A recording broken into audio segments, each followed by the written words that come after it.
Olá, essa é a segunda parte da análise jurídica dos termos de uso da rede social Clubhouse. Se você ainda não assistiu à primeira parte, minha sugestão é que pare esse vídeo, olhe aqui no card que vai estar a indicação para o primeiro vídeo. Na descrição também eu vou colocar o link para facilitar o acesso. A ideia da análise jurídica é apontar os riscos jurídicos e as oportunidades que podem ocorrer a partir da leitura do termo de uso. Vale ressaltar aqui, como eu fiz no primeiro vídeo, de que eu estou analisando o texto que estava disponível dia 9 de fevereiro de 2021, tem a data de 14 de agosto de 2019. Por que eu estou falando isso? Porque a qualquer momento essas regras podem mudar, como acontece com a maioria dos negócios na internet. Não se tem uma forma de garantir qual minuta que está vigendo. E eu já falei isso no primeiro vídeo, então vamos partir de onde terminou o anterior. Nós vimos que existem dois tipos de usuário. O usuário que vai utilizar a plataforma, a rede social de forma gratuita, e ficou em aberto a possibilidade de cobrança por alguns serviços. E esses serviços podem ser da própria rede social ou então de terceiros, sendo que eles deixam muito claro que não se responsabilizam por qualquer relação comercial entre esse terceiro e o usuário. Isso pode ser através de uma publicidade, pode ser um marketplace, está em aberto, o que é uma redação muito comum.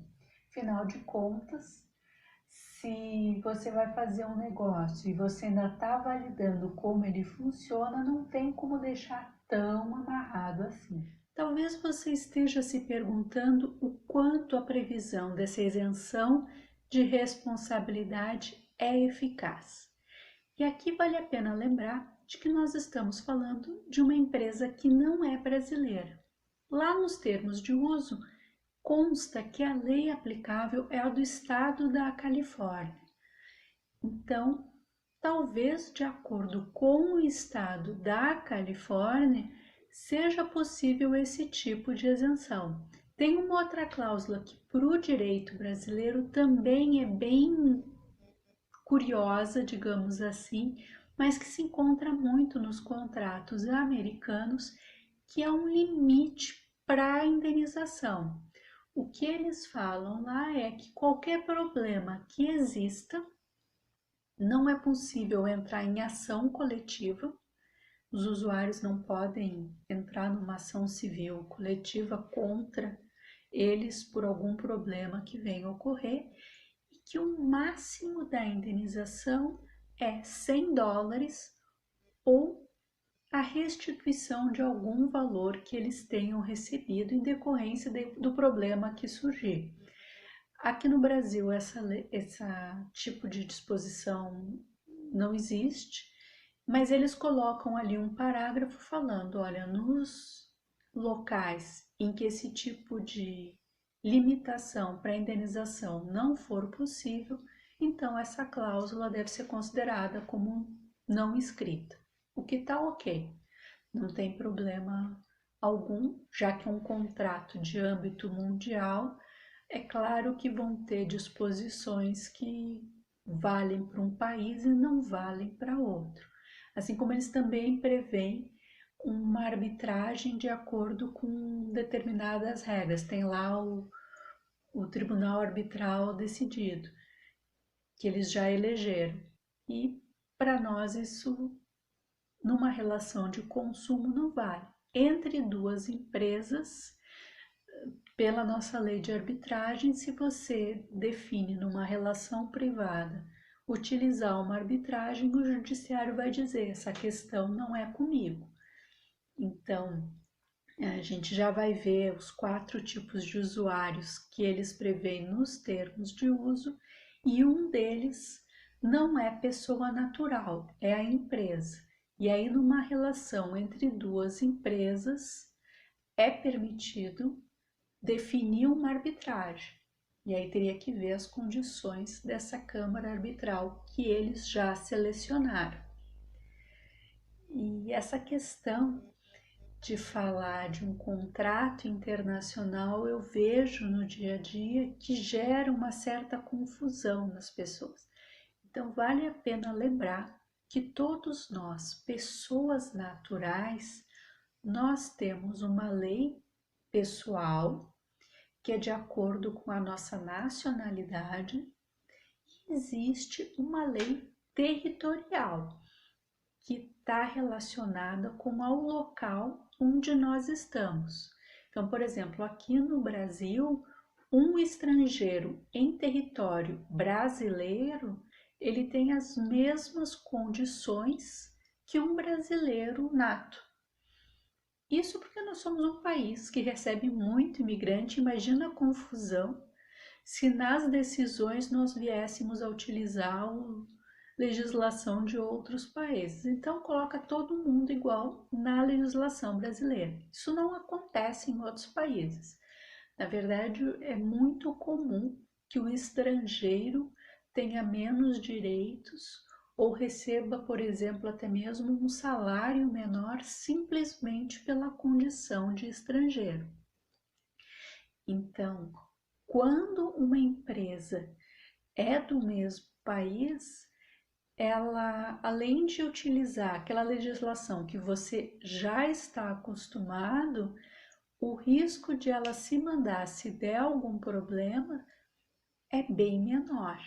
Inclusive, eu vou deixar aqui um card de um outro vídeo que eu fiz alertando para isso, porque muitas empresas estrangeiras elas traduzem a landing page, aquela página de venda, de apresentação do produto, e se a pessoa não lê os termos de uso, que é isso que eu estou fazendo agora aqui nesse vídeo, ela pode achar que está contratando de acordo com as leis brasileiras. E depois vai ver está fazendo uma compra internacional. Se eventualmente der algum problema, o máximo que vai conseguir é cancelar o cartão de crédito, mas às vezes nem isso. Às vezes o pagamento não pode ser estornado. E o custo para reclamar é maior do que o prejuízo do contrato em si. E esse alerta sempre fica, não adianta achar que porque você está lendo algo, um instrumento, um contrato em português, que é lei brasileira, ou pode ser de Portugal, ou pode ser simplesmente a tradução de um documento que tem uma outra lei, uma outra legislação. Por isso é preciso sempre verificar. E no caso da LGPD, como a maioria das leis de proteção de dados, elas têm um princípio de extraterritorialidade. Então, não adianta falar que porque é na internet, que é porque é em outro país, que não precisa cumprir as regras. E eles mesmos, quando falam do usuário menor de idade, a cláusula é bem interessante. Eles falam: olha, nós seguimos a lei de proteção de dados de crianças do estado da Califórnia.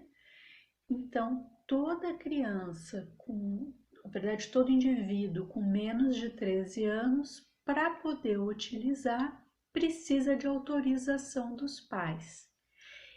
E se existe ou não autorização dos pais, quem vai verificar isso é quem envia o convite, ou seja, quem dá acesso a esse usuário. Eu já explico como funciona todo o mecanismo. Mas aí, porque depois que eles falam que eles fazem, que eles cumprem com a lei do estado da Califórnia nos Estados Unidos, eles falam: olha, e essa legislação do estado da Califórnia é mais rigorosa do que as leis europeias, do que a GDPR. E o interessante é que essa lei é até 13 anos. Mas se você for olhar a LGPD, que é a lei brasileira, o que a lei brasileira fala? Até os 18 anos, para você fazer a coleta de dados de um indivíduo até 18 anos, tem que ser no interesse desse menor. Em qualquer outro caso, um dos pais ou o representante legal precisa autorizar. Então, de acordo com a LGPD, não está sendo cumprido esse requisito lá pela Clubhouse. E aí você se coloca como alguém, uma empresa que eventualmente pode estar distribuindo convites a menores de idade sem autorização dos pais. Lembrando, eu não sei se eu falei no primeiro vídeo, agora já não me lembro, mas a Lei Geral de Proteção de Dados brasileira, na relação entre dois particulares, ela não entra, né? O grupo de WhatsApp da família não tem LGPD. Agora, o indivíduo que vai fazer uma promoção de marketing, não importa se é uma empresa, se é um profissional liberal, se você está convidando e tem algum interesse direto ou indireto, econômico, naquela sua atitude, naquele tratamento de dados que vai ser dado ali, você tem que observar a LGPD, né? E aí aqui eu passo por os 4 tipos de usuários que eles preveem. Tem um que é o participante, que é alguém que recebe o convite e entra ou num clube ou numa sala para alguma discussão. Esse participante, ele não paga nada. Se ele ficar 12 meses sem utilizar a rede social, ele vai sumir, ele vai perder os dados vão ser apagados. Porém, tudo que ele fez lá dentro, como são muitos dados, as pessoas não vão saber que ele saiu e os dados vão continuar lá dentro. Né? Exatamente de que forma isso vai ser visível não está claro, mas eles esclarecem que os dados dentro da plataforma, dentro da rede social, eles não são simplesmente apagados pelo fato da pessoa cancelar a conta. A conta cancela, depois de 12 meses sem uso, a pessoa pode cancelar a qualquer momento, mas o que ela fez lá dentro, eles não conseguem apagar. É possível se registrar na plataforma como uma organização, ou seja, uma empresa, uma escola, um clube. Você define ali. A pessoa que registra a organização, ela declara que tem poderes para fazer isso, e aí automaticamente vira um administrador verificado. Esse administrador verificado, ele vai ter acesso aos dados das pessoas que participam ali dos eventos, dos clubes e das salas que ele organiza. Ele pode mandar convites para outras pessoas e pode delegar organização para outros usuários. E aí surge o terceiro tipo de usuário, que é o organizador. O organizador, ele não tem acesso aos dados dos participantes, mas ele pode montar salas. Recapitulando, os 4 tipos de usuário: o participante, que não paga, que recebe o convite e assiste a discussão ali, conversa. A organização, que é uma escola, um clube, alguma empresa. O administrador verificado, que tem vínculo com essa organização. E o organizador, alguém que recebe poderes do administrador verificado para abrir salas de discussão. Em nenhum momento o termo de uso fala que vai ser apenas voz. Então pode ser que no futuro eles venham a colocar vídeo, foto, textos. E o que eles admitem, que eles preveem e que é preocupante, pelo menos em termos de risco, é a previsão de que o administrador verificado terá acesso aos dados de informação daquelas pessoas, dos participantes, dentro ali daquele ambiente das salas e dos clubes relacionados à organização. Exatamente que dados serão esses não está claro, mas ele vai poder enviar e-mail. E aí é responsabilidade desse administrador verificado ter tomado todas as precauções de acordo com a legislação aplicável a ele, além da legislação do estado da Califórnia. O que significa isso? Tem pessoal aí distribuindo a rodo convite, né? Você está vinculado a essas pessoas. Você, como pessoa física, pessoa natural, passando um convite para uma outra pessoa natural, sem nenhum interesse no sentido de estar se divulgando como profissional, a LGPD não aplica, você não precisa se preocupar.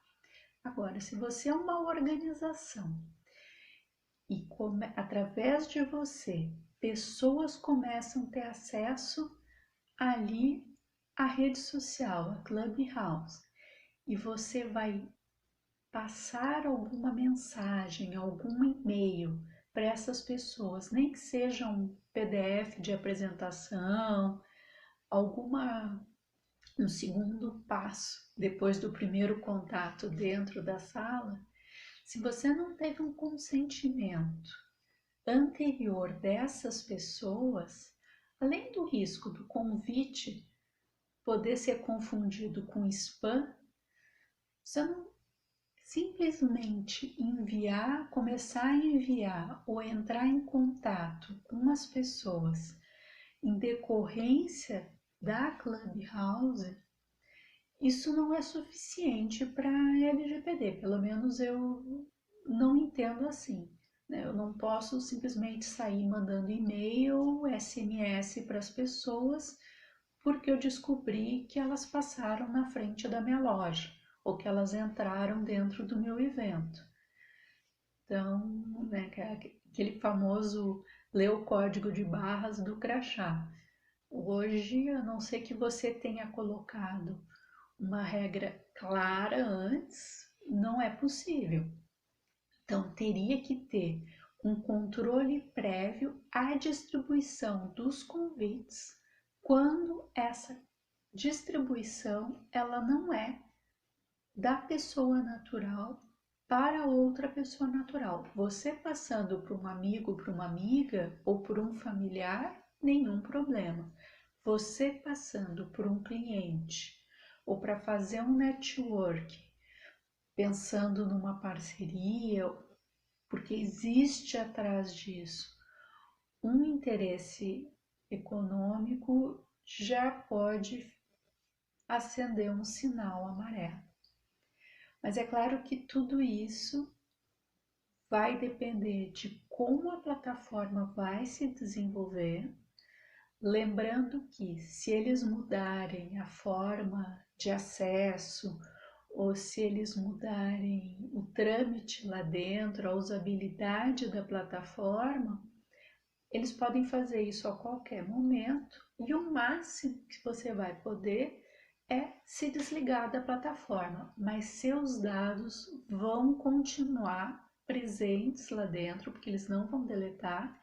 Isso significa todo mundo que você convidou também, você vai continuar vinculado àquelas pessoas e sem saber o que está acontecendo lá dentro ou o que vai ser feito com seus dados, porque isso não está claro. O que eles vão fazer com esses dados, você só sabe que seus dados vão ser compartilhados com os organizadores pelo menos dos clubes ali que você vier a participar. Tem outras disposições que são interessantes, mas aí é mais para quem é advogado. Esse é uma ideia desse vídeo, é mais para o público leigo, para pensar quando for estruturar um modelo de negócio, não correr risco desnecessário, né? De repente coloca uma verba enorme numa divulgação e depois se mete numa encrenca que poderia ser evitável. É claro que o momento para testar é agora, quando ninguém está sabendo ainda como funciona. É permitido errar, porque está todo mundo aprendendo, mas para fazer algo maior, pense assim, que você vai fazer um evento, fechar um pavilhão, convidar todo mundo lá dentro, né? Se você não conferiu antes se tem extintor de incêndio para garantir a segurança de todo mundo, rota de fuga, que a comida que vai ser servida está em condições, a pessoa que recebe o convite entra achando que está tudo funcionando, ninguém vai verificar. Lá na frente vão te perguntar, mas vem cá, você não tomou os cuidados básicos? E hoje a LGPD já está em vigor, então já cuidar como serão os dados pessoais dessas pessoas, desses clientes que você convida, para divulgar suas ideias, para debater qualquer assunto, mas que está vinculado à sua marca, cabe um questionamento: quanto vale esse risco? E se vale a pena fazer o registro com a sua marca ou de repente com um nome que tenha a ver com a sua proposta, mas que não fique tão vinculado, mais para uma troca de ideias e não ser exatamente uma ação direta com clientes, mas com parceiros, que diminuiria muito o risco. Então, essas são as considerações iniciais de uma forma informal. Não, ao invés de eu fazer um PDF de estudo, resolvi fazer esse vídeo também para testar e ver o quanto pode agregar para pessoas que talvez no dia a dia não estejam acostumadas a receber uma análise jurídica, mesmo que mais superficial como essa, mas que eu acredito que faça grande diferença para quem está utilizando a Clubhouse. Fica o meu convite para você assinar o canal, deixar a sua dúvida, registrar sobre qualquer assunto que tenha a ver com contratos, modelos de negócios e LGPD, que é o assunto que eu estou dedicando esse canal. Deixa o joinha, compartilha com as pessoas, acredito que a discussão deva crescer e, uma vez implementada e fazendo parte da rede social, é muito mais difícil consertar o processo do que desde o início fazer de forma maior precaução, como qualquer procedimento relacionado a dados pessoais. Recado era esse, até o próximo vídeo.